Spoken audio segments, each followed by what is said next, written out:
Esiet sveicināti pārunu dalībnieki un klausītāji. Novēlu visiem Dieva svētības. Šodien ir tāda īpatnēja tēma, pārdomājama un pārunājama vienotība pazemībā. Krievu tulkojumā ir mazliet savādāk iztulkojuši, ka vienotība, kas ir sasniedzama ar pazemību.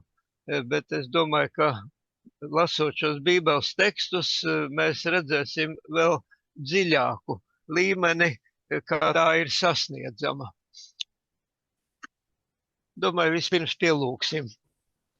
Mīļais debes Tēvs, pateicos par Tavu žēlastību līdz šai vietai, ka Tu mūs visus esi uzturējis, ka Tu esi dāvinājis vēl miera apstākļus, ka mūsu zemē nav bats, nav karš, nav citādas dabas katastrofas un nelaimes, un palīdz mums šo laiku pareizi izlietot, jo tas ir žēlastības laiks, ko Tu mums vēl esi dāvinājis.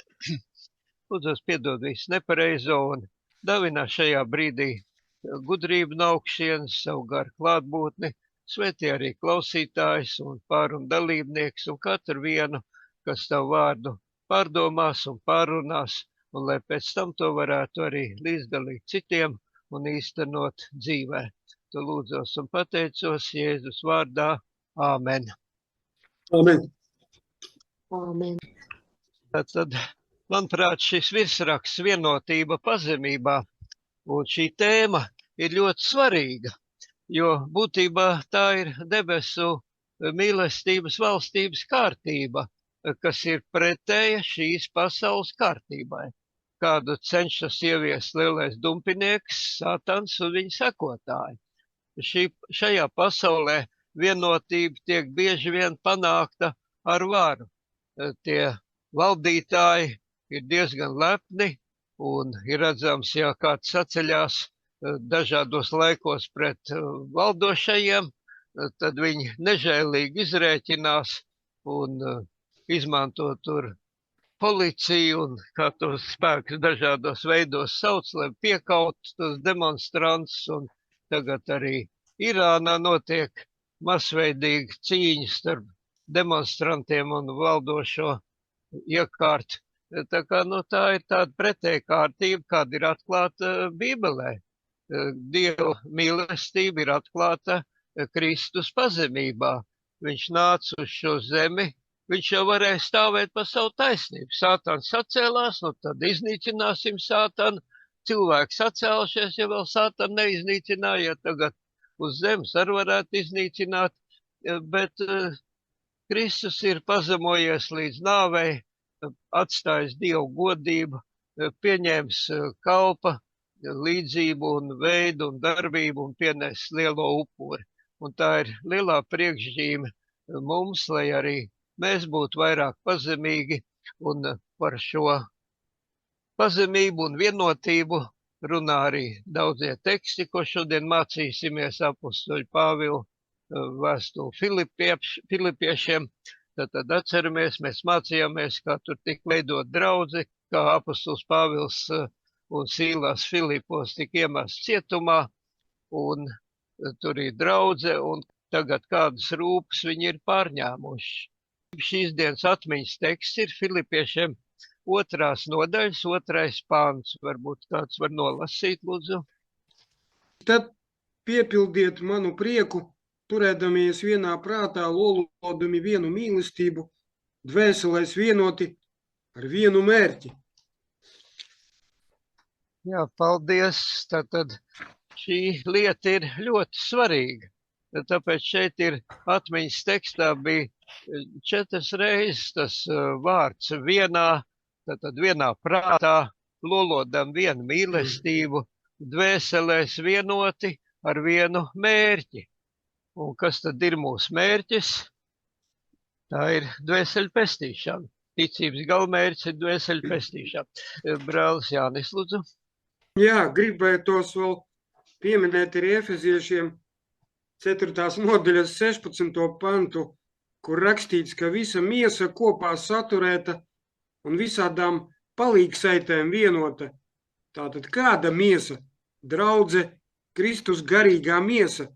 Un vienā vietā draudze salīdzināta ar Kristus miesu, otrā tā ir salīdzināta ar Dieva telti, un abos gadījumos miesai jātop salaistai un sastiprinātai ar visādām palīgsaitēm. Un tātad miesā ir gan dzīslas un nervu sistēma un daudz kas cits, bet tajā teltī ir atkal tie kāsīši un cilpas, kas savieno pārklāju ar pārklāju un izveido vienu veselu. Un kas tad varētu būt tie zelta kāsīši, kas mūs saista, ka mēs kļūstam par vienu veselu?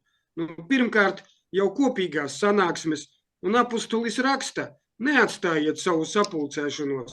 Un šeit un arī citviet ir rakstīts, lai mēs nenākam tukšā, ja kādam ir kāds piedzīvojums, ja kādam ir kādas dziesmas, kāds pamācības vārds, to visu, lai mēs salasam kopā, un šīs sapulces kļūst par to cementu, kas mūs vieno. Un apustuļu darbos 2. nodaļā 44. pantā ir rakstīts vēl par to āķi, jeb kāsīti, kas mūs vieno, bet visi ticīgie turējās kopā, un visi tiem bija kopīgs. Un ne tikai, teiksim, dziesmu grāmatas, bībeles un baznīcas soli, bet arī ikdienas lietas bija kopīgas. Un tādī laikā tas bija burtiski tā, ka viņi visu savu mantu apvienoja un arī ēda visi pie kopīga galda. Un tā viņi arī ikdienā pavadīja laiku kopā. Un mūsu laikā mainās šīs kopdzīves formas, bet ja mēs gribam būt viena draudze un viena Kristus miesa, tad šīs mūsu kopdzīves saturs nedrīkst mainīties. Mums varbūt nebūs visiem kopīgs galds, kur mēs ēdīsim katru dienu, varbūt drēbes būs katram savas, un arī dzīvoklis katram savs, bet visam tam galvenajam mums jābūt kopīgam, kā šeit ir rakstīts, visiem bija kopīgs. Paldies!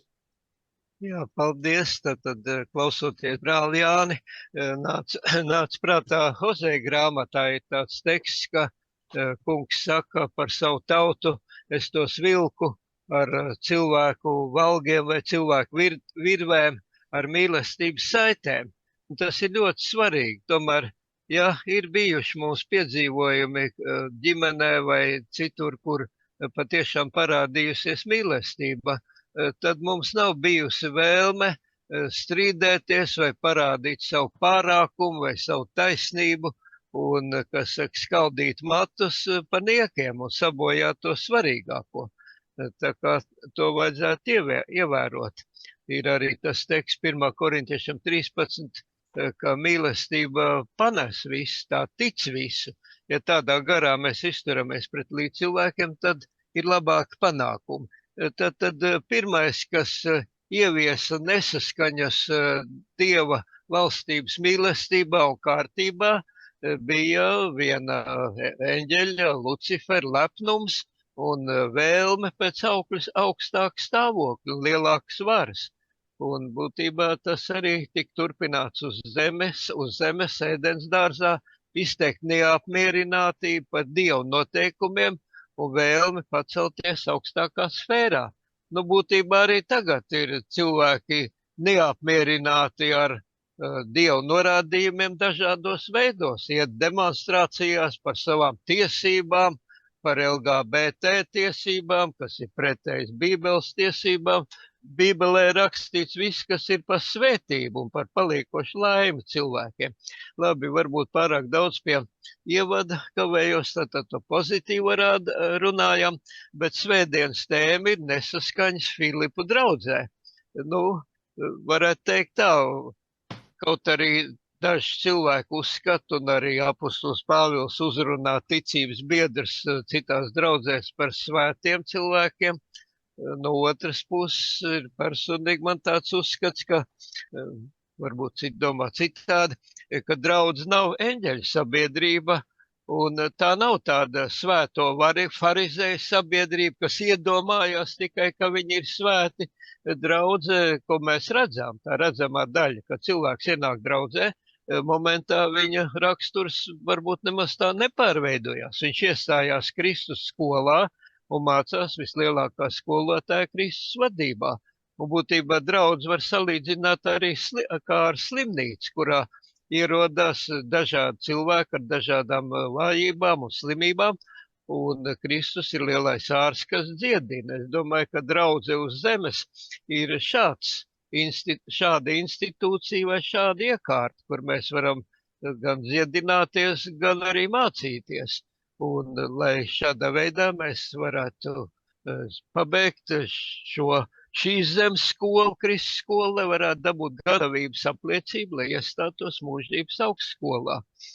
Nu, tātad, kādas problēmas tad bija? Tātad, Filipa draudzē, kura teksts tur, kāpēc apostols Pāvils tur 2. nodaļā no 1. līdz 3. pantam piemin īpaši. Tur arī 2. pantā, Filipiešiem 2. nodaļā, kādas problēmas tur bija, ko mēs varam secināt vai varbūt nolasīt šo tekstu. Ja nu ir kāds iepriecinājums Kristu, ja kāds mīlestības mierinājums, ja kāda gara sadraudzība, kāda sirsnība vai līdzcietība, tad piepildiet manu prieku, turēdamies vienā prātā, lolodami vienu mīlestību, dvēselēs vienoti ar vienu mērķi, nestrīdēdamies ne tukšā lielībā, bet pazemībā, citu uzskatīdami augstāku par sevi. Jā, paldies. Tātad tur bija 2. pants, tas kodolpants vai atmiņas pants.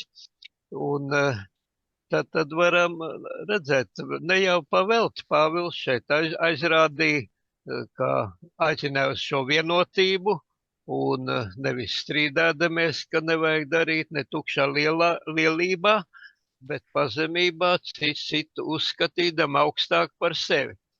Ja tā mēs skatīsimies un rīkosimies, tad nesaskaņas tik viegli neradīsies. Ir vēl ļoti līdzīgs teksts Romiešiem 15.1.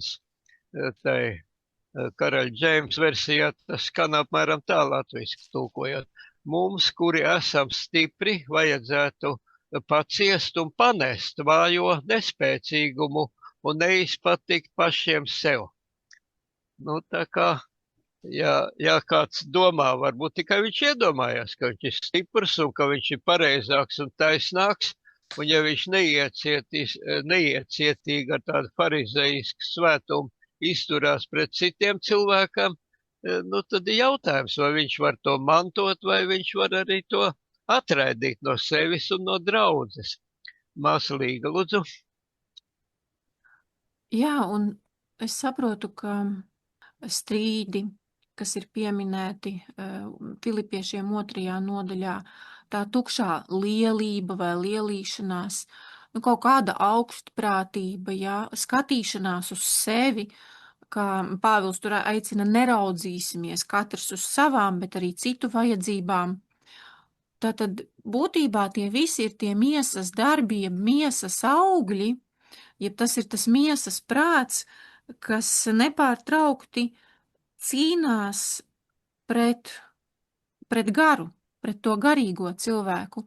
Un es saprotu, ka tad, kad cilvēks ienāk draudzē, lūk, arī Filipiešiem draudze bija izveidota, bet Pāvils ar to parāda, ka tā cīņa būtībā ar to savu miesas prātu, kad viņa notiek un ka viņai ir jānotiek.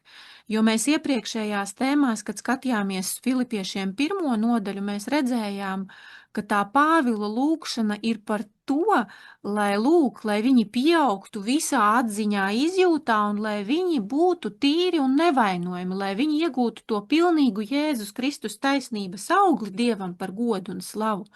Būtībā, lai svētais gars varētu pilnīgi mājot, pilnīgi vadīt un lai nebūtu šo miesas darbu.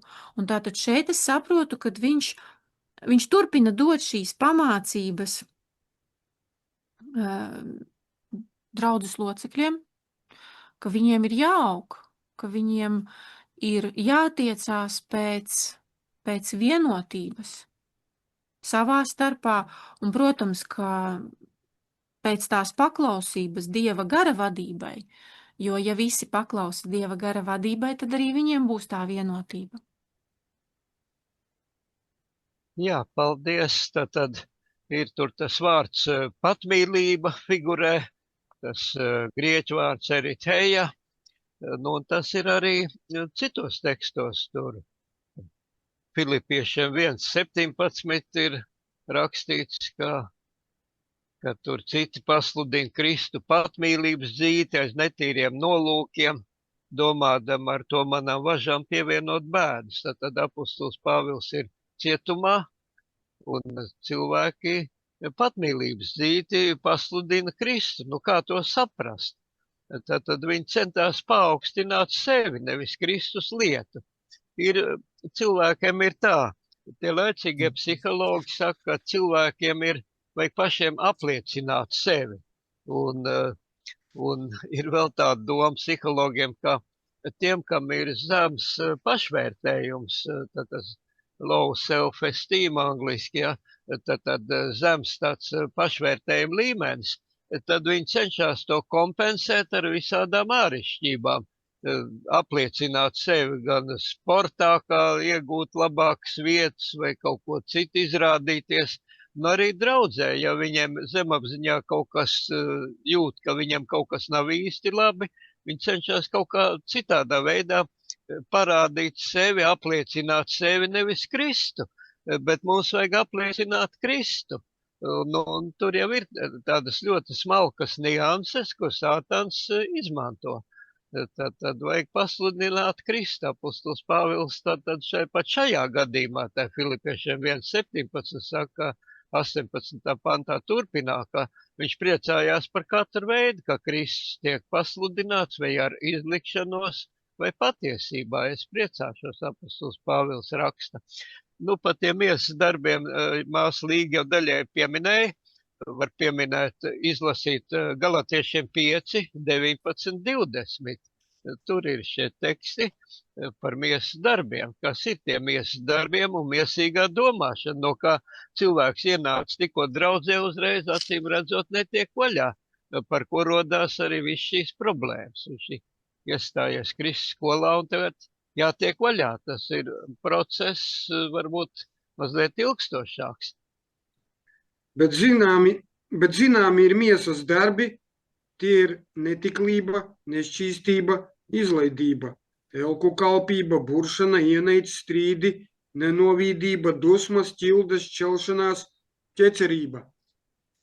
Tad tur ir interesanti, es skatos, man te dažādi tulkojumi, un viņi ļoti interesanti ir, tie vārdi ir ar plašu nozīmi lietoti, un viņiem ir līdzīgi sinonīmi, viņas pat ir grūti iztulkot, grūti saprast to precīzo domu, bet visi tie jēdzieni un sinonīmi ir visos šajos vārdos būtībā ietverti, kas ir tie miesas darbi. Nu, piemēram, Glika tulkojumā ir pieminēts, ka tā ir laulības pārkāpšana, netiklība, nešķīstība, bezkaunība, elka dievība, buršana, ienaids, strīdi, nenoviedība, dusmas, ķildes, nu, visādas mācības, tur ir ietulkots ķecerība, citur.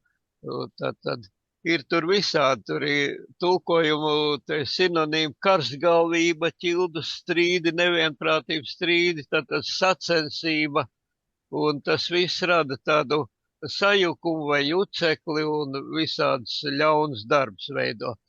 Nu, tas ir tāpat Jākab 3:16, arī ir līdzīga doma, kur ir bardzība un ienaids, tur ir sajukums un visāds ļaunums, skaudība un nesaticība, jā, nekārtība, sajukums, visāds ļaunums, nesaskaņas, konflikti vai strīdi, tad visi šie jēdzieni ir ietverti.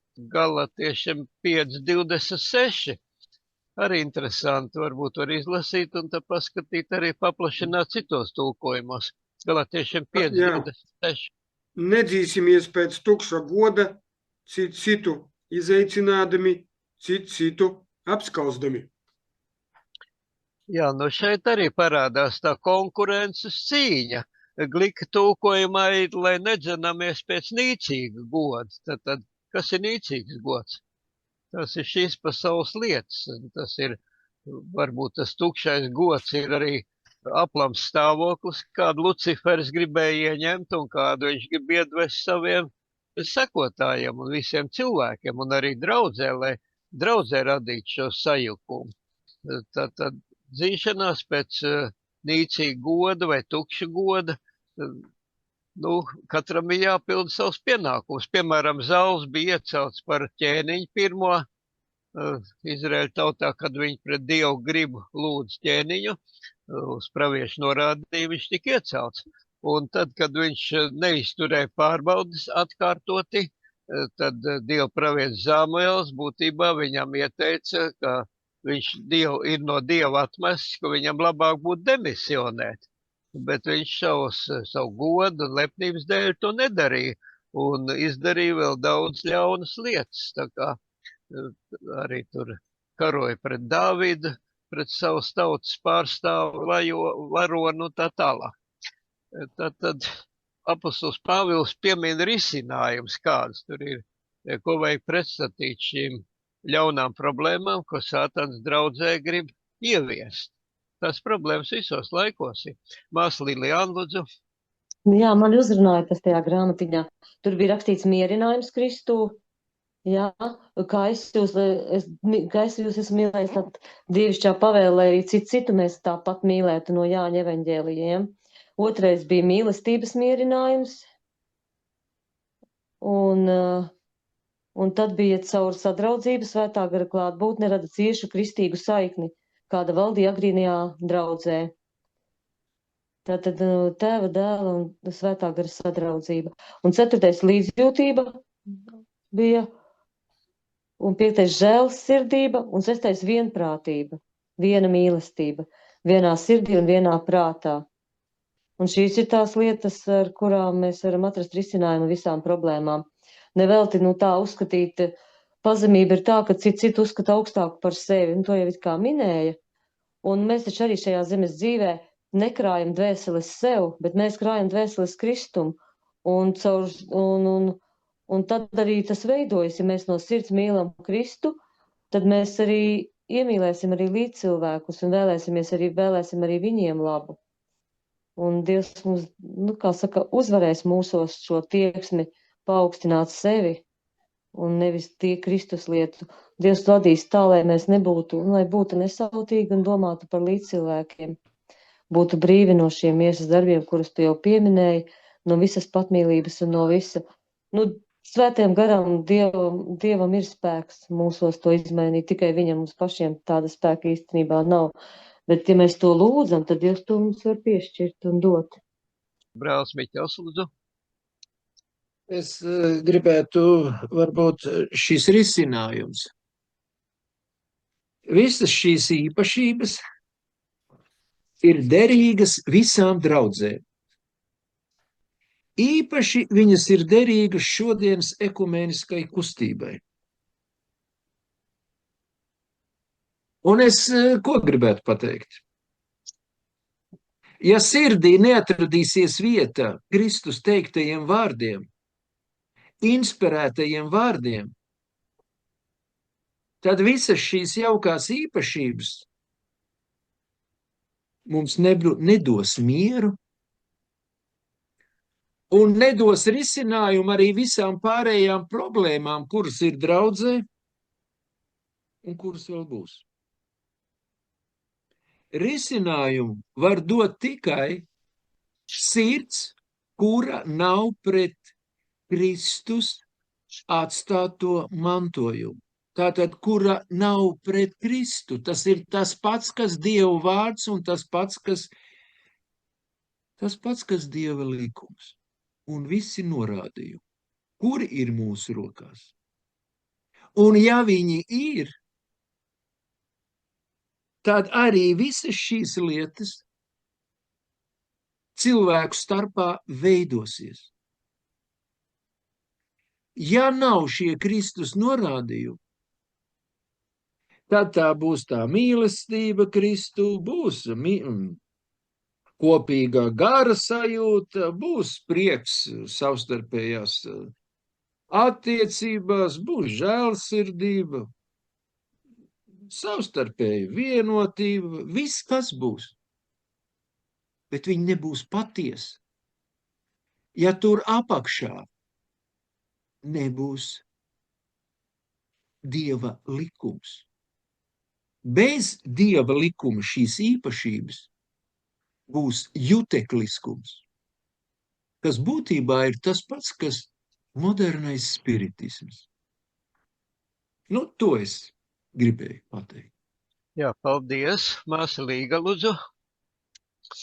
Jā, un es domāju par to, ko sākumā arī tu, Juri, minēji, par šo vienotību visā universā, kā tas bija, cik tas bija brīnišķīgi un skaisti, kad viss bija šajā vienotībā un saskaņā ar Dievu, tad mēs saprotam, ka tieši to nevienprātību izraisīja tas, ka Lucifers sacēlās pret Kristu.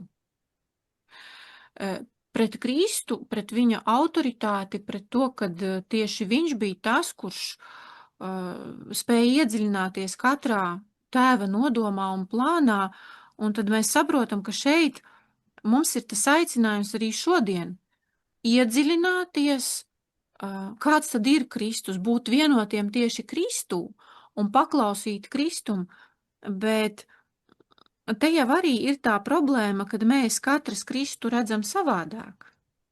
Un tāpēc es arī saprotu, ka šie principi, viņi nedarbosies, ja mēs nebūsim tādā vienotā izpratnē par to, kāds ir Kristus, kas ir Kristus un kāds ir Jēzus Kristus nodoms konkrētā situācijā. Un arī tas bija 1. nodaļā, kad mēs skatījāmies Filipiešiem un Kolosiešiem šīs nodaļas, šīs pamācības, un tur Pāvils, atceraties, viņš vairāk kārt uzsvēra to, kad ir ļoti svarīgi, lai draudze pieaugtu tieši Kristus atziņā un izprastu viņa gribu.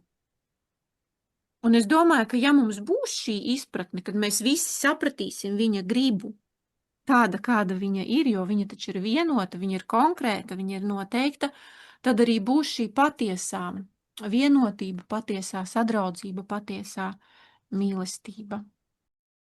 Te pie tā otrā punkta jau ir tas teksts Jāņa 15:12, Kristus vārdi. Viņš atklāja dievišķo mīlestību un pavēl saviem sekotājiem, lai jūs citu mīlat, kā es jūs esmu mīlējis. Kristus savu mīlestību parādīja un parādīja tādu pazemīgu garu līdz pēdējai iespējai, bet viņš nekur nepiekrita grēkam un ļaunumam un nepareizām mācībām. Jā, šī nevienprātības, kāpēc ir rodās, tāpēc, ka tur jau ir tas moments ļoti svarīgs, te tik minēts, jā, var jau būt, ka visās īpašības, kas te ir teikts, būs gan mierinājums un mīlestība un viss, jo kā jau arī Miķels sacīja, kad jau ir jau tādas draudzes, es zinu, kur ir tāda vienprātība, vienotība viņiem savā starpā, bet kaut kā atšķirās no vispārējā tās mūsu izpratnes, kādi tagad pieņemti mūsu kustībā. Tā kā te ir ļoti svarīgi saprast, kā to var panākt kādā veidā, un kā var panākt šo vienprātību, lai tur būtu tā vienprātība, lai šīs problēmas neizpaustos tādā veidā. Un es tikai redzu, ka te, var jau būt arī, kad mēs gan saprotam, ka Dievu likumu un arī Dievu likums, kā katrs saprot, tā viņš pieņem tos Dievu likumus un iet, ka stingri pat krīt pa tiem Dievu likumiem. Bet ja nav svētais gars, tad jau viss aiziet šķērsam. Arī tad, kad mums varbūt ir pat Dievu likumi, mēs saprotam, mēs zabati visu, bet tāpat mums ir nesaskaņas. Kāpēc tās nesaskaņas ir tur, jeb kāpēc es esmu strīdīgs, kāpēc man ir kaut kāds ego vēl jau un kaut kas izpaušas, tad man svētā gara pilnība vēl nav. Un te ir ļoti svarīgi, ka svētais gars jau tikai var to visu. Lai mēs saprastu Kristu, saprastu to mīlestību, viņa mīlestību, pilnīgi saprastu arī, ka tie likumi ir pareizi, kādi jābūt un kā tiem jāizpaušās mūsu dzīvē. Tas ir svētais gars, un tāpēc jau šie svētā gara augļi, kā tur cik Galatiešiem 5. nodaļā sacīts, ir ļoti svarīgi, kā mēs tiecamies uz svētā garu šo. Jo svētais gars tikai var darīt pilnīgs mūsu un tādus. Viena sirds un viena dvēsele bija sākumā taču draudz.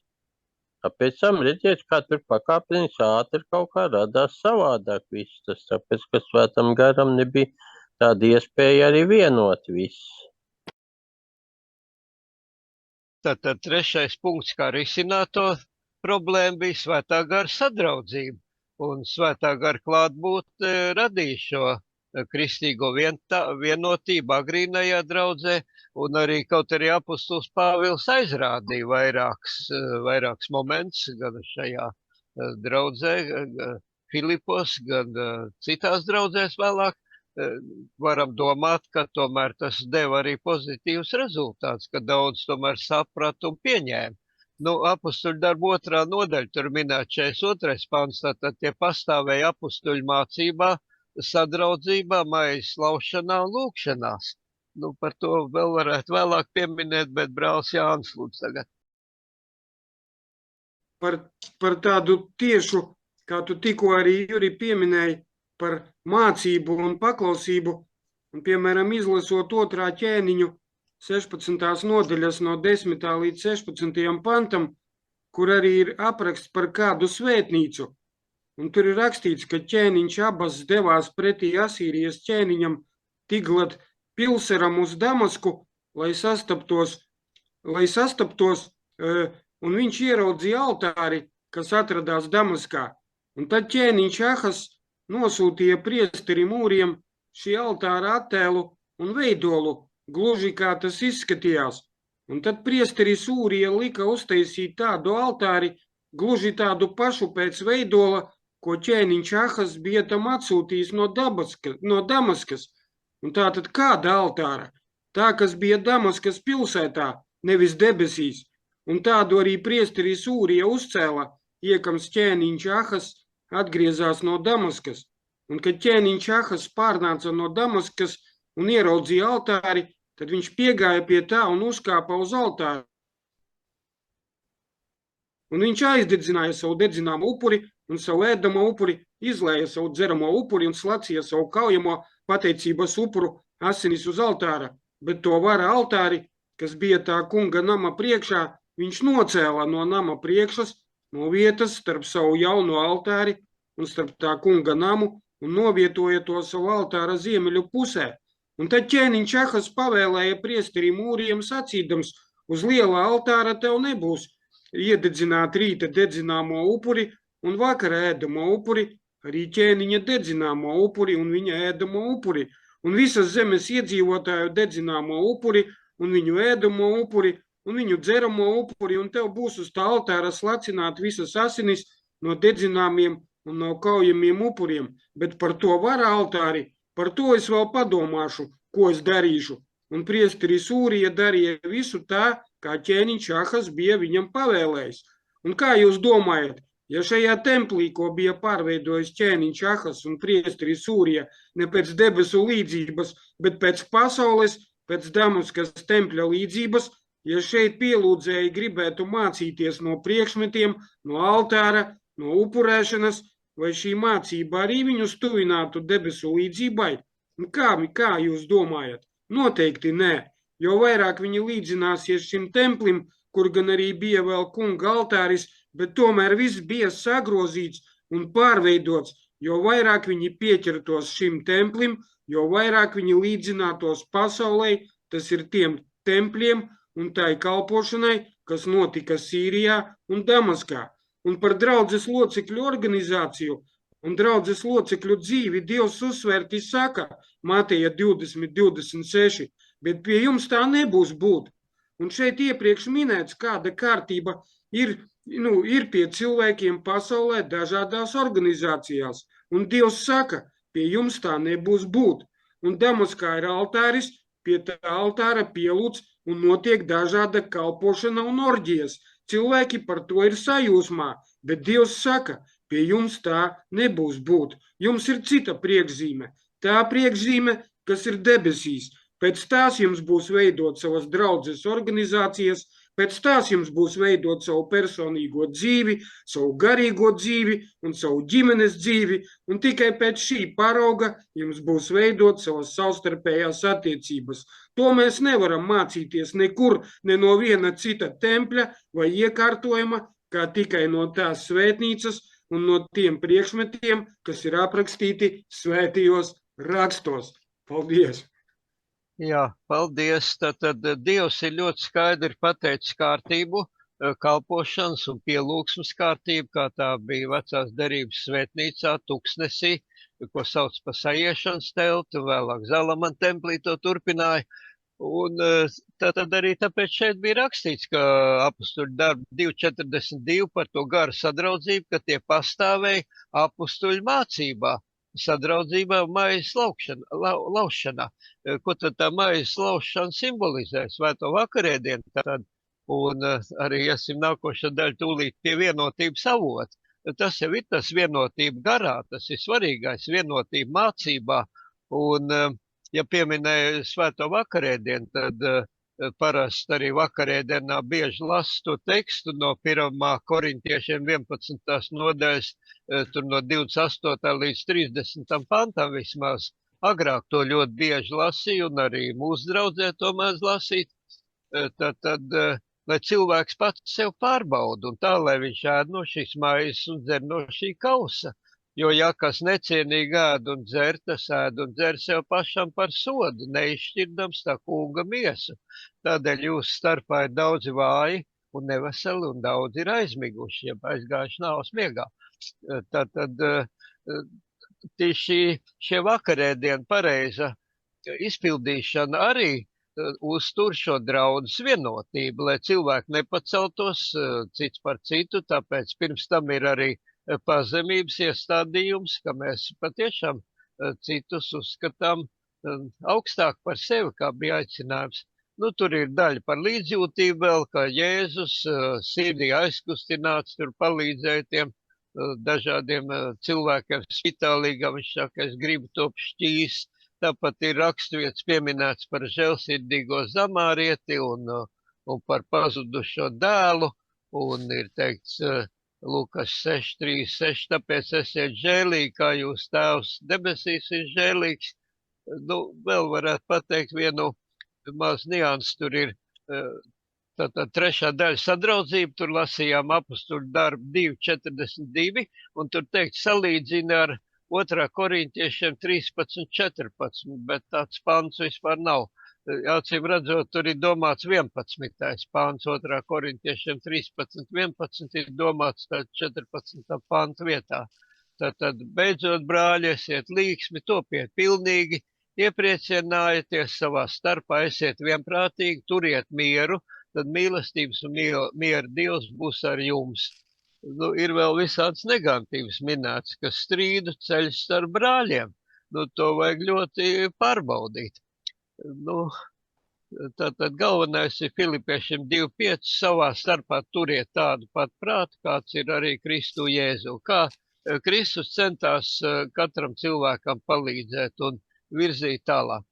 Tad šī pirmdienas tēma ir vienotības avots, tad var to vārdu tulkot arī vienotības izcelsme, tur ir tas vārds source, ja, angļu tas ir tas avots vai avotu mēdz minēt arī kā tādu sākumu vai izcelsmi. Nu, te kas tad tur ir akcentēts? Tur 4 reizes atkal atkārtojās tas Filipiešiem 2.2, ka esiet vienā prātā, vienu mīlestību lolodami un dvēselēs vienoti ar vienu mērķi. Nu, kā tas ir sasniedzams un no kurienes tas nāk? Tad mēs jau te daļai pieminējam par vienotību garā, kas panāk mieru, kas mūs savieno. Tad tas ir tas vienotības avots. Tad, brālis Miķels, lūdzu. Jā, ko es gribēju teikt? Tātad turaties vienā mīlestībā, vienā prātā. Un te es to visu saprotu. Lai cilvēku starpā tā būtu, ja? Un te Gliks saka, dariet manu prieku pilnīgi, ka jums ir viens prāts. Un tad man rodās tāds jautājums. Vai, piemēram, vai mums ir viens prāts kādā jautājumā? Kādā lietā? Ja šī lieta ir pateikta, kas ir tas labākais, kas ir tas svētākais, tad Dievam ir viens prāts darbībās, likumos. Viņam nav daudzprātība. Jūs saprotiet? Viņš ir arī pateicis, kāds ir viņa prāts. Viņš ir parādījis savu mīlestību, kas ir taisnība un žēlastība. Viņš ir parādījis žēlastību, ka viņš mums ir atvērs pestīšanas ceļu. Un viņš ir mums arī parādījis, ja mēs ejam pa šo pestīšanas ceļu, uz kurieni mums ir jāiet. Viņam ir viena taisnība. Un nav tā, kā varbūt šeit uz zemes ir. Mums ir taisnība, jums ir taisnība. Dievam ir viena taisnība, un uz šo vienu taisnību, uz vienu žēlastību, uz vienu taisnību mums ir arī jāiet no visām ārā, no visām mūsu savstarpējām taisnībām. Tur ir tāda draudze, tāda grupa, tāda grupa, tāda grupa. A kāda tam ir jēga? Jēga ir tikai tad. Mēs sakām, gara vienība ar gara saiti, svētā gara saiti. Bet ko tad svētais gars, no kurienes tad viņš ņem? To visu vienotības pamatu. No viena avota viņš ņem. Un šī avotā nav atšķirīgas lietas. Nav rūgts un salds, tur ir tikai salds. Tur ir pilna Dieva pateiktā patiesība. Tur ir pilna patiesība, ko viņš vēlas redzēt arī manā, tavā, tās grupas dzīvē, šīs grupas dzīvē, filipiešu dzīvē, kolosiešu dzīvē, korintiešiem, visā Āzijā un visā pasaulē. Es tā nezinu, vai es saprotoši izteicos. Lai mēs būtu vienā prātā. Mūsu prāts tā ir cita lieta.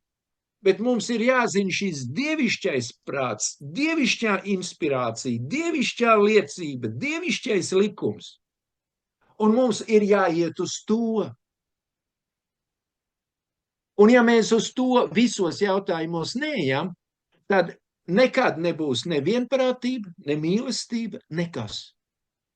Ja likums nav pamatā, tad nav arī draudzība, uz ko veidot. Laulību slēdz uz derības pamata. Ir pamats, uz kuru tiek slēgts visas lietas. Un tad arī ir, tāpat kā apustuļu draudze. Viss viņiem bija kopīgi. Viņiem bija viens pamats. Un ja mēs lasām apustuļu darba grāmatu, un arī gan Bībelē, gan arī šo praviešu garu grāmatu, tad tur var saprast, kad viņi sapulcējās kopā. Viens atcerējās, ko tur Kristus teica, tur to teica, un viņi visi uz to vienojās.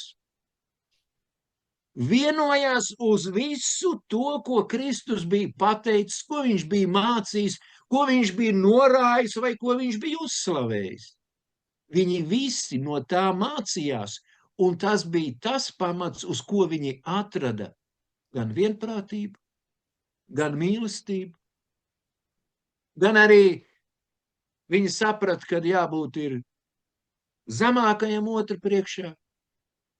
Tur bija atslēga pirmās draudzes uzvarai, baltajam zirgam, baltajām drēbēm. Tur bija atslēga. Un šodien šī atslēga mums ir jāatrod katram vienam, lai būtu tā, lai atgrieztos pie pirmās mīlestības un padarītu pēdējo darbu. Ja ne, esam zuduši. Ir tomēr tā vienotība dažādībā, jo Dievs ir cilvēks radījis unikāls. Katrs cilvēks ir unikāls, vienīgais tāda veida visā visumā. Un nav pat divi vienādi koki vai divas vienādas sniegpārslīdes pat nav, kas ir miljārdiem visā pasaulē. Un katram ir savas funkcijas un savu funkciju pildīšana. Tad nākošā daļa tieši ir par prāta atjaunošanu, otrdienas tēma. Un tā ir ļoti svarīga lieta, kā var atjaunot to prātu. Tad mēs pieminējām to avotu vienprātības, un šeit ir, par to varēs tālāk runāt. Tad ir divi pretēji piemēri minēti, par to vēlāk šeit ir vairākas piezīmes vēl, bet es tik gribētu vilkt uz priekšu, jo laiks ļoti aiziet. Varbūt šīs piezīmes var kaut kā piesaistīt, jau virzoties uz priekšu par šo tēmu. Tad brālis Jānis. Nu jā, par prāta implantu vai prāta operāciju. Jā, tas ir tādi interesanti vārdu salikumi. Nu, varbūt te var, kā saka, piemērot Lūkas 23. nodaļas 12. pantu, kur mēs lasām tai dienā Pilāts un Hērods tapa draugi, jo iepriekš tie savā starpā bija naidā. Un kas tā bija par dienu? Tā bija tā diena, kur gan Pilāts, gan arī Hērods sastapās ar Jēzu Kristu. Nu, Jēzus nevarēja viņus padarīt par debesu draugiem, jo viņi nevēlējās, viņi turējās pretī, viņi savu karjeru stādīja augstāk par debesu godu, bet viņš ar savu dievišķīgo iespaidu padarīja par draugiem viņus savā starpā un palīdzēja, iespaidoja tā, ka laicīgais konflikts viņu vidū nokārtojās. Nu, ja pie tā iepriekšējā, tad par draudzi Jēzus lūdza, lai visi ir viens, tātad Jāņa 17:21, un vienprātība mēdz būt dažāda. Nu, tātad vai Jēzus grib, lai mēs esam viens, tāpat kā Hērods ar Pilātu bija viens? Nu, nē, viņš grib ciešāku savienību. Un Hērods ar Pilātu bija vienoti varbūt ar to, ka dusmas pārgāja, varbūt ar to, ka viņiem bija kopīgas laicīgas intereses, kopīgs ienaidnieks, bet Jēzus vēlas, lai tu un es, lai mēs būtu viens un savienoti ar šiem, par ko es jau pieminēju iepriekš, zelta mīlestības kāsīšiem. Un tātad pēc kāda parauga, nu ne pēc Damaskas parauga, kura jau arī iepriekš mēs te pieminējām. Un mēs lasām, lai visi ir viens itin kā tu, Tēvs, manī un es tevī, lai arī viņi ir mūsos, lai pasaule ticētu, ka tu mani esi sūtījis. Un mēs sakām, ka trīsvienība ir tāds neizdibināms noslēpums, jo Tēvs un Dēls ir tik ļoti saliedēti, ka mēs ar prātu nevaram aptvert, ka tās tomēr ir divas personas. Un mums liekas, tas ir kā viens. Un tā ir viena sirds un viena dvēsele un viens nodoms. Un lūk, pēc šī parauga Jēzus vēlas, lai viens pārklājs ar otru pārklāju, lai viens loceklis ar otru locekli ir savienoti un sastiprināti. Un arī, kā arī brālis Miķelis pieminēja par to paklausību, nu, ja mēs dzīvosim pēc visiem šiem Dieva norādījumiem, tad arī tajā vakarēdiena laikā, tajā brīdī mēs izbaudīsim to brīnumu, mēs izbaudīsim to svētā gara pieskārienu un vadību un vienotību, ja mēs to darīsim saskaņā ar Dieva prātu. Paldies! Jā, es, Juri, gribēju papildināt to, ko tu teici tur par to korintiešiem, ka tur tas ir tā 14. panta nav. Es domāju, ka tur ir tas 13. 2 korintiešiem 2:13. Tas ir 13:13. Kunga Jēzus Kristus žēlastība un Dieva mīlestība un svētā gara sadraudzība ir ar jums, lai ir ar jums visiem. Un tas mums ir ļoti būtiski, domājot par to visu. Un tagad runājot par prātu, jā, savā starpā turiet tādu pat prātu, kāds ir arī Kristu Jēzu, saka mums Pāvils Filipiešiem 2:5, kas arī šeit bija. Un kāds tad bija tas prāts Jēzum, un kā tad Dievs maina, kā tad Dievs izmaina mūsu sirdīs šo prātu? Un atbildes, domāju, būtu Ebrejiem 4:12 Ebreju vēstulē. Jo Dieva vārds ir dzīvs un spēcīgs un asāks par katru abās pusēs griezīgu zobenu un spiežas dziļi iekšā, līdz kamēr pāršķir dvēseli un garu, locekļus un smadzenes un ir domu un sirdsprāta tiesnesis. Un ja vienoti svētais gars darbojas pie katra cilvēka sirds, tad viņš izdarīs šo darbu. Viņš darīs mūs pazemīgus un lēnprātīgus, ka mēs spēsim saprast otru cilvēku, ieklausīties viņa sajūtās, ieraudzīt viņa vajadzības un redzēt tiešām, kas viņam patiešām ir vajadzīgs un kā, un uzlūgt, lai Dieva gars darbojas, to, ko tu teici. Un patiesība, kāda ir patiesība un kāds ir mērķis un kas ir vienotība? Vienotība taču nav mērķis.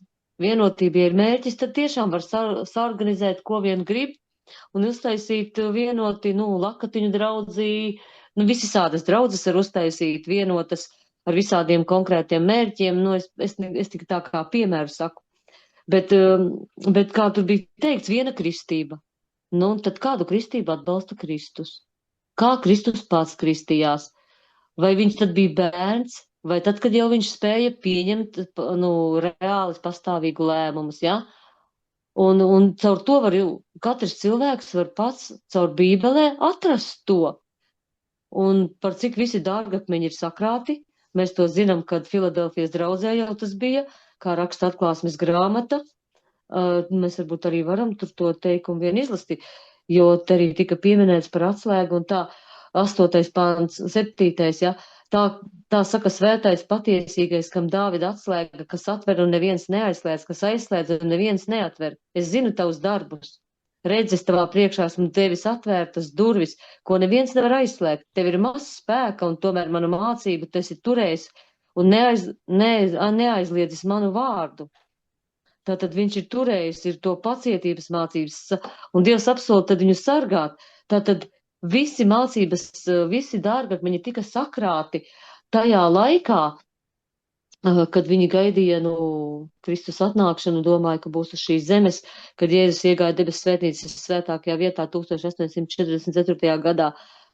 Visa patiesība tika atvērta, gan par kristībām, gan par stāvokli nāvē šajā pirmajā, ko tas nozīmē un kā. Un tās patiesības ir tās, kuras, tā kā mēs saprotam un zinām. Un Dievs arī tad redz mūsu sirdis, Dievs darbojas pie mums, un Dievs ir tas, kas mūs pārveido, bet mums tas ir jālūdz, lai Dievs izmaina mūsu domas un prātu, mūsu jūtas. Jo domas un jūtas veido raksturu. Un tās, kas ir mums Dievs dos, ja mēs lūgsim, lai man būtu tādas pašas jūtas kā Jēzum, tāds pats prāts, tādas pašas domas, Dievs to izdarīs, jo viņš ir apsolījis, lūdziet un jums taps dots.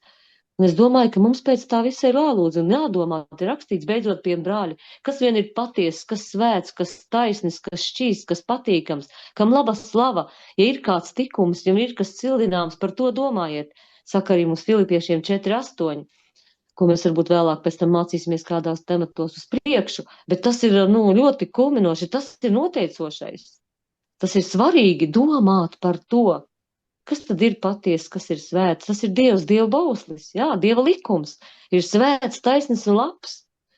Un tieši Kristus jau arī atklāja Dieva bauslis darbībā. Viņš parādīja, ko nozīmē Dieva bausli, kā viņi ir izpildāmi. Jo tur katrs domāja tā un šitā farizēji tur teica, kāpēc viņš tur nes to gultu un kas tevi dziedināja. Daudz dažādas lietas. Bet ļoti tiešām, kā tu Juri teici, dažādi mēs esam, bet Dievs darbojas ar savu Dieva vārdu, kā raksta Ebrejiem 4:12, ko lasīju. Dieva vārds ir dzīvs un viņš darbojas. Viņš izmainīs, ja mēs tikai lūgsim, Dieva gars darbosies un pārveidos mūs. Lai Dievs svētī, ka mums Dievs izdodas mūsu dzīvē, to visu dzīvē, mūsu draudzē visiem to piedzīvot. Jā, paldies. Tad no vienas puses Sātans un viņa sekotāji un pasauli cenšas pārveidot prātu. Ir tagad ideja, kā tos implantus izlietot arī medicīniskās, lai uzlabotu dažs moments, bet to var arī ļaunprātīgi izmantot to vēl vēlāk, bet tad jau arī tā otrs ir prāta operācija, ka tas abās pusēs griezīgais zobens pāršķir dvēseli, miesu un prātu un ir domu un sirdsprāta tiesnes. Tā ir tā garīga operācija. Māsa Līga, lūdzu. Jā, un turpat Filipiešiem 2. nodaļā, es domāju, ka ja mēs skatāmies tālāk no 6. panta, tad tur arī Pāvils mēģina paskaidrot, ko tas nozīmē turēt tādu pat prātu, kāds ir Kristu Jēzu, un šeit tā Pāvila pieeja, kā viņš to paskaidro, uz ko viņš mums norāda, par ko viņš mums liek domāt, tas arī ir ļoti interesanti, jo šeit viņš 6. pantā mums norāda, paskatieties uz Kristu. Viņš saka, ka Kristus Dieva veidā būdams, viņš neturēja par laupījumu līdzināties Dievam, bet sevi iztukšoja, pieņemdams kalpa veidu, tapdams cilvēkiem līdzīgs. Un tad es tā saprotu, ja Kristus tātad bija Dievs, viņš mums liek aizdomāties par to, kad viņš Dievs būdams, viņš sevi tātad pazemo, viņš sevi iztukšo, viņš kļūst mums līdzīgs. Un tad es saprotu, ka šeit ir tā norāde mums, ka arī mums sevi ir jāiztukšo, ka mums sevi ir jāpazemo, ka mums ir jākļūst paklausīgiem, ja tur tālāk viņš arī runā par to, kad viņš kļuva paklausīgs līdz nāvei. Mēs skatāmies, ko darīja Kristus, kā viņš rīkojās, un ka mums ir jādara tas pats, bet tā kā tu, Juri, arī pieminēji, es domāju, ka šodien mēs taču saprotam, ka cilvēkam ir tā tieksme paaugstināties, būt neatkarīgiem, un arī tā pieeja jaunā, kā audzina bērnus, ja, kad bērns viņš ir pasaules centrs, ka viņš ir pasaules naba, ka viņam viss ir atļauts, ka viņam ir jāļauj, ka viņā ir jāattīsta šis radošais, ka viņam neko nedrīkst aizliegt, ka lūk, ja, kad viss griežas ap viņu, un ka tā ir tā pareizā audzināšana, un mēs saprotam, ka šeit Bībele māca pilnīgi kaut ko citu, ka tieši cita ir tā audzināšana. Tev ir pilnīgi jāiztukšojas. Pilnīgi otrādāka ir šī kristīgā audzināšana, un šeit tas, ko Pāvils piedāvā, un es saprotu, ka tātad tas ir aktuāli arī tajā laikā, un aktuāli šodien mums vēl vairāk nekā viņiem, jo liekas, ka tajā laikā cilvēki taču bija tomēr pazemīgāki, viņi attīstījās un auga grūtākos apstākļos nekā šodien, tas ir tādā brīvības laikmetā, tā ka mums tas ir ļoti svarīgi, lai mēs iegūtu šo Kristus prātu, tātad pilnīga iztukšošanās, pazemošanās, paklausība Dievam, Dieva vārdam. Paldies! Es pie tā praktiskākā, ko gribētu pakavēties, man patīk šitais 3. pants 2. nodaļa, un es gan glikā lasu, un nedariet nieka strīdēdamies. Tātad mēs jau strīdamies arī, lai cik mēs saprotam Dievu likums un darbu, vismaz no mans puses tā reizēm izpaužās. Vai lieku godu meklēdami, bet pazemīgi turēdami citu augstāku par sevi pašu. Man ļoti tas pēdējais teikums uzkrīt, jo ko tas nozīmē mums saprast, turēt otru augstāk. Ja es eju pie kāda cilvēka, kurš varbūt es jau saprotu, ka viņš mazāk zina sevišķi, tas ir tiem, kas vairāk varbūt mācījušies, sapratuši, un viņš vēl ir kāda postenī vai kaut kur, jā, tad nemaz tik viegli nav tas praktiski izvest turēt otru augstāk. Un ja mēs to tā pazemīgi, te par pazemību tika runāts daudz, ja mēs tā pazemīgi varētu uzklausīt to otru un ieklausīties pilnīgi, un tad arī ar tādu pazemību bieži izveidojas ar tādu konfliktu, ar tādu asumu, diezgan pateikt, sarunas gaitā varbūt neko ļauju nedomādam, bet tomēr neizpaužās tā. Kāpēc tas tā izpaužās? Tāpēc, ka tas otrs jau redz, ka viņš ar tādu augstprātību, varbūt viņš maz neiet ar augstprātību, bet tāds viņam ir raksturs. Tas ir tāpat, kā pateikt brālim, ka tu nepareizi dari. Es varu tā pateikt, divējādi pateikt, kad ar tādu mīlestību, ar tādu pazemību, ka viņš tā var saredzēt no manis, kad es viņu turu augstāk. Bet ja viņš redz, kad es viņu turu zemāk, tātad te praktiski un faktiski, es nezinu kā jums, bet man tas ir nemaz neesmu brīvs no tā, kad es varētu kādu otru cilvēku, kurš varbūt daru nepareizi un ne tu nav Dievu vārdu izprats, tā pareizi un vēl kā sevišķi pret tuviniekiem, jo tas var arī izpausties. Tad tu nemaz tā netur tavu otru augstāk par sevi. Domā, ka tu jau saproti pareizāk, tu jau saproti. Nu, tas ir tā praktiski, nezinu, kā es tur izteicos, bet es sajūtu to problēmu, ka mums tas nav tā, ko nozīmē turēt otru augstāk. Tam ir liela nozīme, ka tad es sev nolieku tik zem, ka es tur to otru augstāk. Un Kristus raksturs jau šeit parādās, ka viņš līdz pēdējiem nolaidās zemē, kalpi ģīm pieņemtams līdz nāvei pats. Un ja te vēl piemin to rakstvietu, ja mēs iesim varbūt tur tālāk 1. Jāņa 3.16. Ja es mīlu savu brāli, es varu pat pa viņu nomirt. Vai es tā gatavs nomirt pa brāli, tad man kaut kas daudz vēl kas pietrūk. Un ne tu nav tas, ko Dievs vēlas, ir kāds ir Kristus kāds. Kristus varēja par mums katru nomirt, bet es pa savu brāli, un ja sevišķi viņš vēl nav labs, bet man nemaz tik viegli tas. Paldies. Jā, paldies. Es gribētu tomēr to iepriekšējo daļu vēl pabeigt. Varbūt tur atpakaļ atlikt to uz ekrānu. Tad viss sākās mūsu domās, mūsu prātā, un tas ir ļoti svarīgi. Tāpēc ir vajadzīga šī prāta atjaunošana, šī prāta pārveidošana, kas ir šīs pasaules gudrība, ģeķība Dieva acīs, un ir šie pretējie virzieni parādīti. Bija tāds kādreiz tas Orwell grāmata, kā pravietiski par 1987. gadu, par totalitāriem režīmiem, un tad vēl var pieminēt, ka daudz gudri cilvēki ir atzinuši un popularizējuši ideju, ka neatlaidīga un ilgstoša manipulācija ar masu apziņu, pa masu informācijas līdzekļiem, lai jaukt jēdziens un graut morāli, ko Dievs ir devis cilvēkiem par svētību, nes savus augļus. Tas viss ir sātanisks darbība. Tā ir tā prāta implantēšana negatīvā virzienā. Te jau māsa Līga mazliet pieminēja par bērniem, ja, ka tagad tiek popularizēta un sēta ideja par bērnu visatļautību.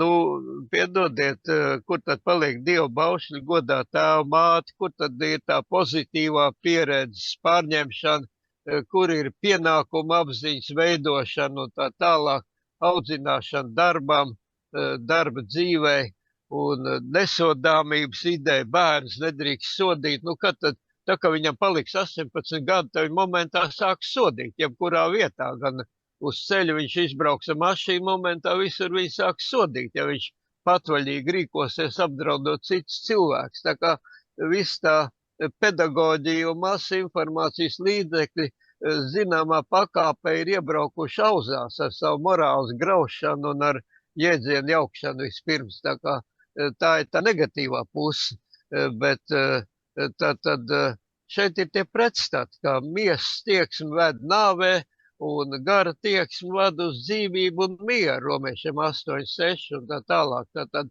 mums ir vajadzīga šī pārmaiņa. Kādreiz daudz bībeles teksts par to runā, par šo pārmaiņu, ka mums jātiek pārveidotiem. Es pat jaunībā kādreiz centos sagrupēt rakstu vietas un praviešu garo citējumus, kas ir jādara pašam, lai tiktu pārveidots, un ko dara Dievu gars, un ko dara Dievs, lai tiktu pārveidots cilvēks. Tie ir svarīgi jautājumi, un tie tieši šeit tiek risināti, un tāpēc ir šī nākošā daļa par Kristus prātu. Jā, tad varu trešdienas tēmu uzlikt Kristus prāts. Nu, tur ir sākumā rakstīts, ka tas lielais bokseris Muhameds Ali, tad 6 mēneši pirms kļuva par pasaules čempionu, izdeva tādu albumu ar nosaukumu Es esmu labākais. Bet interesanti ir rakstvieta Markus 10. nodaļā, 17. 18. pāns varētu nolasīt. Markus 10, 17, 18. Markus 10, 17, 18, ja? Jā. Tā Marka 10, 17, 18. Un kad viņš bija izgājis uz ceļu, tad kāds pieskrēja un ceļos nometies viņu lūdza. labais mācītāji, ko man būs darīt, lai iemantoju mūžīgu dzīvību? Bet Jēzus uz to sacīja, kāpēc tu mani sauc labu? Neviens nav labs kā vienīgi Dievs. Jā, paldies, kāpēc tad Dievs ir labs un cilvēki nav labi. Tā kā Muhameds Alī tā nevarēja rakstīt, un arī, ja mēs paši sev uzskatām par stipriem un par labiem un svētiem, nu, tev vajag padomāt, kad, kā jau lasīja no Romiešiem 15.1, mums pienākās panest nestipro vājības. Tad mēs nevaram citus mērot ar savu taisnības un ar savu iespēju un spēka līmeni. Tā kā ir vajadzīga šī iecietības, patiesība ir skaidri jāpasaka, Ebrejiem 4.15 nolasīt šajā daļā. Jo mums nav augstais priesteris, kas nespētu līdzi just mūsu vājībām, bet kas tāpat kārdināts visās lietās, tikai bez grēka. Jā, paldies. Tātad viņš ir labs, tāpēc, ka viņš ir kārdināts visās lietās, bet tikai bez grēka. Un ne tikai tātad šai atbildē tam, kas tur pieskrēja, kāpēc tu man sauc labu, neviens nav labs kā vienīgi Dievs, ir divas puses. Tātad cilvēki nevar saukties par labu, un otra puse, ja viņš tā uzrunāja Kristu, Jēzu, tad viņš atzīst, ka viņš ir Dievs, jo patiešām viņš ir labs.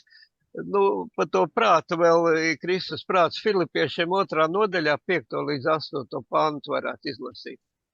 Savā starpā turiet tādu pat prātu, kāds ir arī Kristu Jēzu, kas Dieva veidā būdams neturēja par laupījumu līdzināties Dievam, bet sevi iztukšoja, pieņemdams kalpa veidu, tapdams cilvēkiem līdzīgs. Un cilvēka kārtā būdams, viņš pazemojās, kļūdams paklausīgs līdz nāvei, līdz pat krusta nāvei. Jā, paldies. Tas ir tas neaptveramais darbs, tas ir tas piemērs. Man uzrunāja tas brālis Laimonis to jautāja, kā tiešām tas ir mīlēt to ienaidnieku un tā. Ir divas lietas, ko Dievvārds saka, ja? Vai mēs esam sava brāļa sargi, vai mēs neesam sava brāļa sargi, un kā es varu būt, un kā es varu to izdarīt mīlestībā. Un tad, kad es izlasīju, vai nu Ceļš pie Kristus vai kur Elēnas Sēdes grāmatā, kā Jēzus uzrādīja grēku un tā, tad tur bija teikts ar asarām acīs. Vai es, kad kādam cilvēkam kaut ko pamācu, to daru ar asarām acīs, vai es jūtos paštaisnāk, ka es varu aizrādīt. Un to jau cilvēks sajutīs. Un es daru to parasti tā ar cilvēkiem. Lūdzu no Dieva gudrību, protams, un tā, bet es lūdzu, lai man ir tāda problēma, es cīnos, pieņemsim, tur ar filmām cīnījos, un tas tāds grēks, ar kuru cīnos, un es saku, aizlūdz par mani. Bet es redzu, kad viena situācija ir tāda, ka tev arī ir dažas lietas, tagad es varbūt saku savādāk, bet tajā, tā mīlestībā, protams, tas viss jādara, un ar maigu balsi un tā visu, un Dievs arī tā svētīja. Un kad es saku, bet kāpēc māciņ tu tā kā izdaļo sevi, var teikt, rotas lietas un auskarus un visu, vai ar to pagodini Dievu, vai ne, vai tas ir patīkami. Un es saku, es varu lūgt par tevi, lai tu uzvari šo lietu, un tu lūdz par mani, lai es uzvaru to lietu. Un tādā veidā mēs varam būt māsas, draudzenes, draugi, kas viens par otru lūdz, lai mēs uzvaram tās lietas, kas mūs var šķirt no Kristus. Un tādā mīlestībā un maigumā, tad arī ir rezultāti. Tad arī tā mīlestība veidojas un izaug.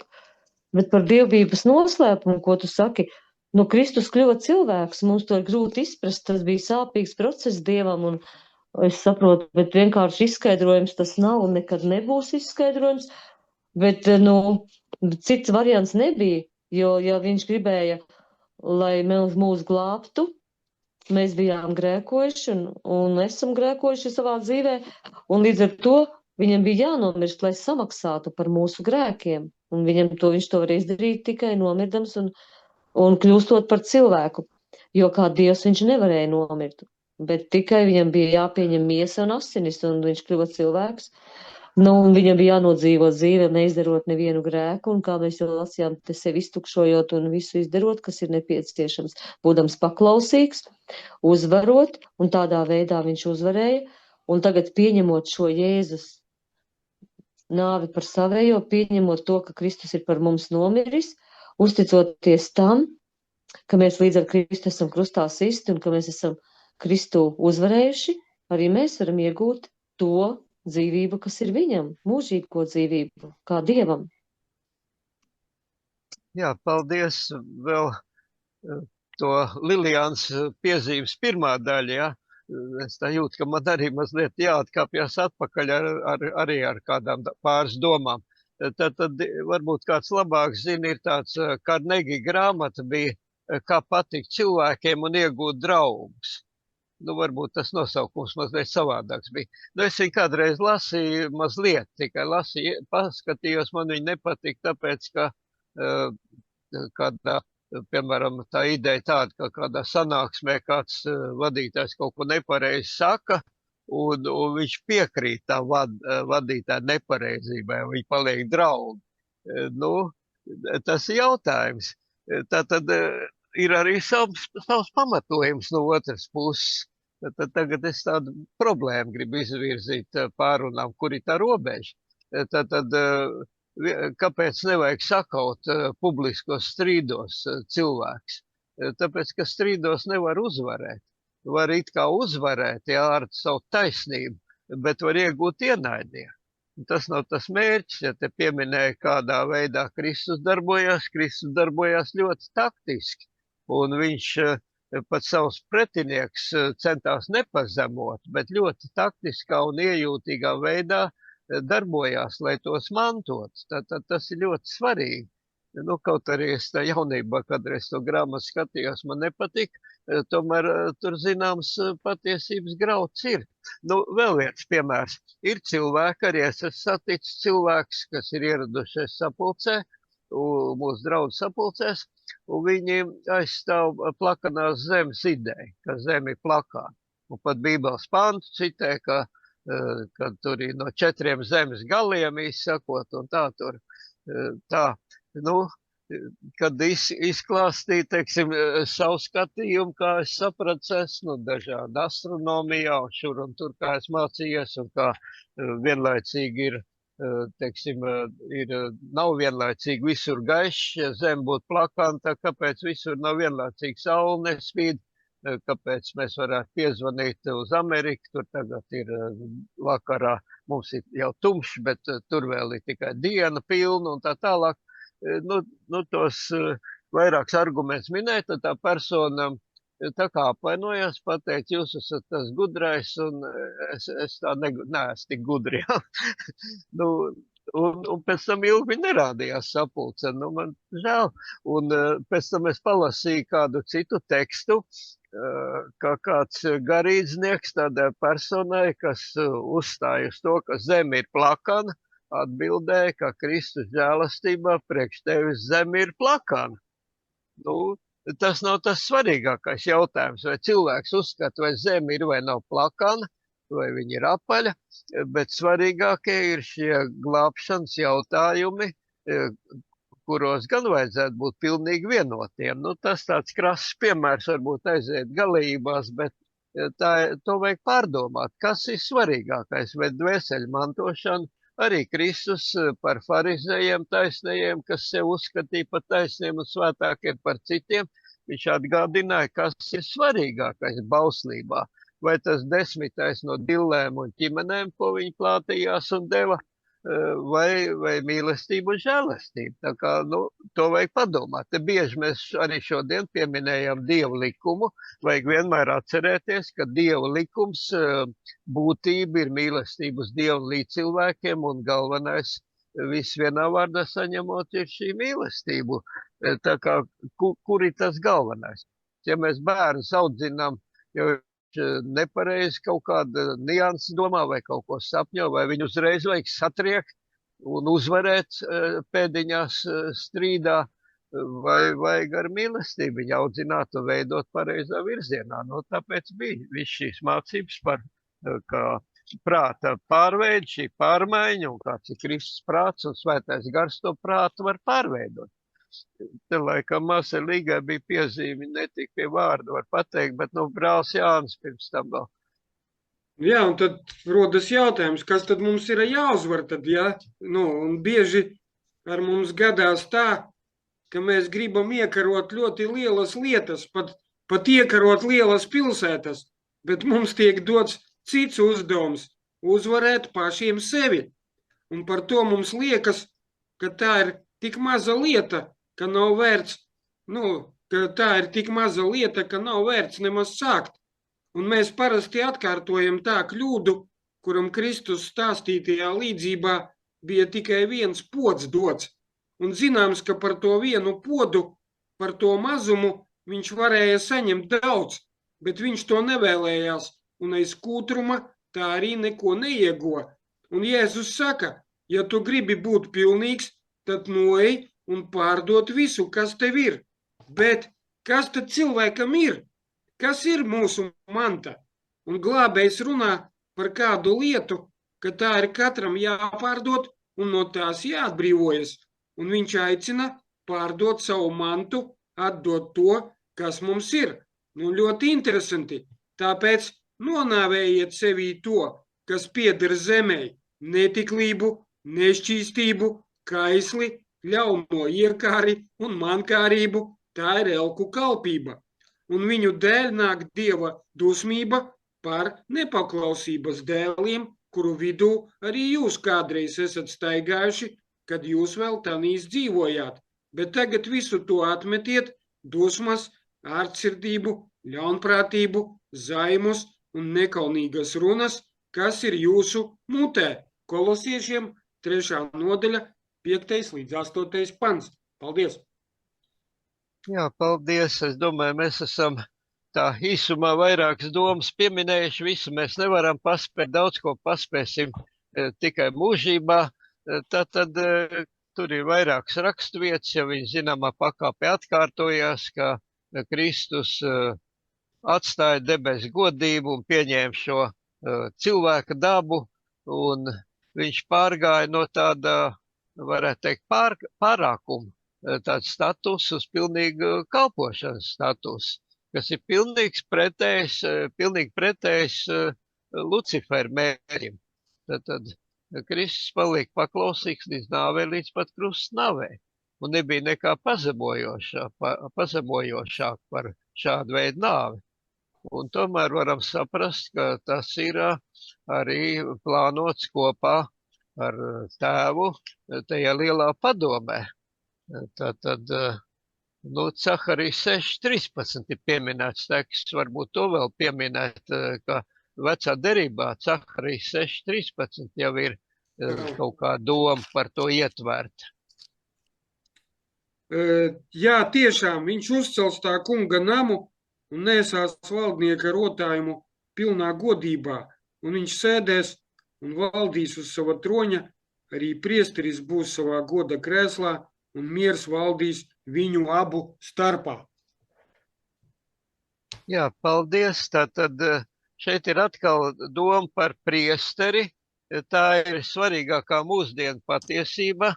Tātad ebreju grāmatā ir parādīts, uz ko norādīja visa svētnīcas kalpošana vecā derībā, visu priesteru kalpošanu, visu dzīvnieku upurēšanu, ka tagad mums ir tas augstais priesteris Jēzus Kristus, kas kalpo debesu godībā. Arī tas ietver šo dievbijības noslēpumu, šo pestīšanas plānu, visu šos pestīšanu plānu posmus, un tas ir kā tāds ilustratīvs tilts ar vairākiem posmiem, ar tādiem vairākiem balstiem, un tagad mūsdien svarīgākā patiesība, ka Kristus kalpo debesu svētnīcā, un mēs esam aicināti ar drošību pieiet pie žēlastības krēsla vai žēlastības troņa.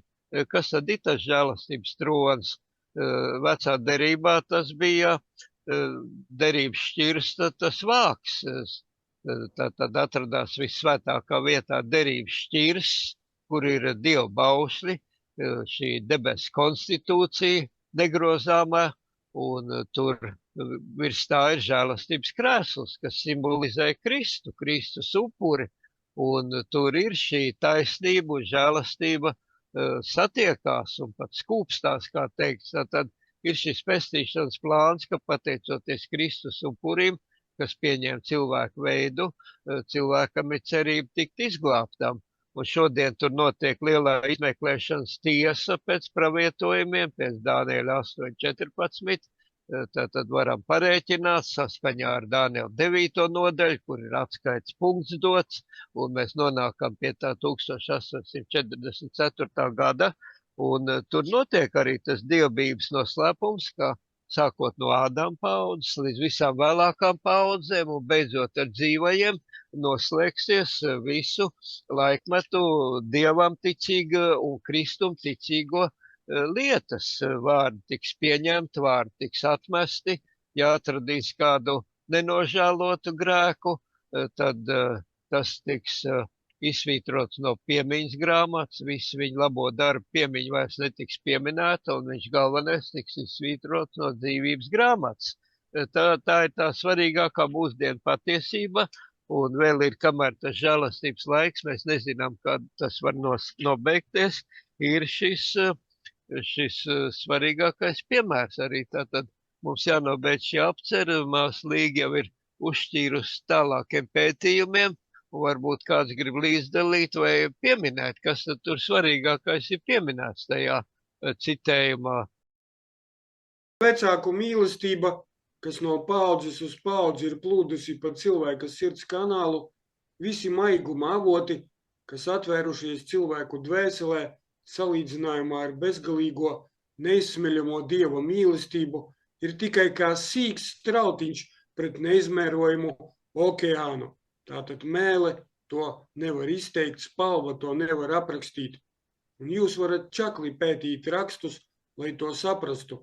Jūs varat sakopot visus spēkus un spējas, ko Dievs jums devis, cenšoties aptvert debesu Tēva mīlestību un līdzjūtību. Tomēr vēl atliks bezgalība, jo šo mīlestību varat pētīt visu mūžu, tomēr jūs nekad pilnīgi nesapratīsiet Dieva mīlestības garumu un platumu, augstumu un dziļumu, atdodot savu dēlu, lai viņš mirtu par pasauli. Pat mūžība to nekad nevarēs pilnīgi atklāt. Tomēr pētot Bībeli un pārdomājot Kristus dzīvi un pestīšanas plānu, šie diženie temati mūsu izpratnē atklāsies ar vien vairāk un vairāk. Tātad māsa Vaita, liecības draudzei 5. sējumi, 740. lapas puse. Jā, paldies. Tātad, lai Dievs mums palīdz par to vairāk domāt un padomāt arī, vai mums ir nozīme strīdēties, tajā piemērā tā kariķējot par to, ja kāds tur kādu laiku domā, ka zemi plakana, vai viņam par to vajadzētu uzbrukt, vai arī kultivēt to mīlestību. Un gan nāks laiks, viņš sapratīs, kāda tā zeme ir, kāda viņa ir, un arī mūžībā mēs daudz ko sapratīsim no tām lietām, ko mēs šodien tikai kā caur tādu mīklainu spogalu nomanām vai saskatām, un tāpēc jau ir šie teksti, ko sākumā minēja, ko Jēzus sacīja, no tā viss pazīst, ka jūs esat mani mācekļi, ja jums būs mīlestība savā starpā. Un Jāņa 17.21 Kristus lūgšana, tātad viņš lūdza ne tikai par saviem mācekļiem, bet arī par tiem, kas caur viņu vārdiem man ticēs, tātad arī līdz viņa nākšanai, par tiem, kas paliek par Kristus mācekļiem. Kristus ir lūdzis, lai visi ir viens, itin kā tu tēvs manī un es tevī, lai arī viņi ir mūsos, lai pasauli ticētu, ka tu mani esi sūtījis, un lai Dievs palīdz piedzīvot šo pārmaiņu, kas ir iespējama svētā garā, un lai mēs varētu būt Kristus mācekļi un liecinieki šajā pasaulē, lai Dievs mums visiem uz to palīdz. Āmen.